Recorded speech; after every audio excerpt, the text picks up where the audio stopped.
ಇವತ್ತು ಈಗಾಗಲೇ ತೊಗೊಂಡಿರಿ. ಈಗಾಗಲೇ ಏನು ಆ ಒಂದು ಕುಟುಂಬಕ್ಕೆ ಮುಖ್ಯಮಂತ್ರಿಗಳ ಜೊತೆಗೆ ನಮ್ಮ ಸಲೀಂ ಅಹ್ಮದ್ ಸಾಹೇಬರು ಈಗಾಗಲೇ ಚರ್ಚೆ ಮಾಡಿದ್ದಾರೆ. ಆ ಕುಟುಂಬಕ್ಕೆ ಸಾಂತ್ವನ ಹೇಳಿಲ್ಲ ಕೂಡ ಅವರು ತಿಳಿಸಿದ್ದಾರೆ. ಜೊತೆಗೆ ಸರ್ಕಾರದಿಂದ 10 ಲಕ್ಷ ರೂಪಾಯಿ ಪರಿಹಾರ ಕೊಡುವಂಥದ್ದು ಕೂಡ ಘೋಷಣೆ ಮಾಡಲಿಕ್ಕೆ ಕೂಡ ಈಗ ಮುಖ್ಯಮಂತ್ರಿಗಳು ಸೂಚನೆ ಕೊಟ್ಟಿದ್ದಾರೆ. ಆ ನಿಟ್ಟಿನಲ್ಲಿ ಅದರ ಜೊತೆಗೆ ನಾನು ಕೂಡ ಸ್ಲಮ್ ಬೋರ್ಡ್ ಅಧ್ಯಕ್ಷನಾಗಿ ಆ ಒಂದು ಕುಟುಂಬಕ್ಕೆ ವಾಸ ಮಾಡಲಿಕ್ಕೆ ಒಂದು ಮನೆಯನ್ನು ಕೂಡ ಕೊಡಬೇಕಂತೇಳಿ ಕೂಡ ಡಿಸೈಡ್ ಮಾಡಿದ್ವಿ. ನಾವು ಒಂದು ಮನೆ ಕೂಡ ಕೊಡ್ತಾಯಿದ್ವಿ. 10 ಲಕ್ಷ ಪರಿಹಾರದ ಜೊತೆಗೆ ಅವರಿಗೆ ಇರಲಿಕ್ಕೆ ಒಂದು ಮನೆಯನ್ನು ಕೂಡ ಕೊಡ್ತೀವಿ. ಮತ್ತು ವೈಯಕ್ತಿಕವಾಗಿ ನಮ್ಮದೇನು ಸಹಾಯ ಮಾಡಬೇಕು ಅದನ್ನು ಕೂಡ ಮಾಡ್ತೀವಿ. ಪೊಲೀಸರಿಗೆ ರಿವಾರ್ಡ್ಸ್ ಅದು ಖಂಡಿತವಾಗಿ ಚರ್ಚೆ ಮಾಡ್ತೀವಿ. ಚರ್ಚೆ ಮಾಡಿ ಇವತ್ತು ಒಳ್ಳೆಯ ಕೆಲಸ ಮಾಡಿದ್ದಾರೆ ಅವರು ಪೊಲೀಸ್ ಇಲಾಖೆಯಿಂದ. ಎಲ್ಲ ಒಂದು ಕಡೆ ಸಮಾಜಕ್ಕೂ ಕೂಡ ಒಂದು ಒಳ್ಳೆಯ ಮೆಸೇಜನ್ನು ಕೊಟ್ಟಿದ್ದಾರೆ.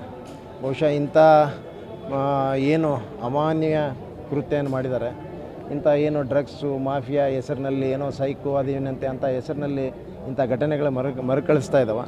ಬಹುಶಃ ಬರುವಂಥ ದಿನಗಳಲ್ಲಿ ಇದು ಏನು ಇವತ್ತು ಪೊಲೀಸ್ ಒಂದು ನಿರ್ಧಾರ ತೆಗೆದುಕೊಂಡಿದೆ, ಇದು ಬಹುಶಃ ಬೇರೆಯವರಿಗೆ ನಡುಕುಟ್ಟಿಸುವಂಥ ಕೆಲಸನೇ ಮಾಡಿದ್ದಾರೆ ಖಂಡಿತವಾಗಿ.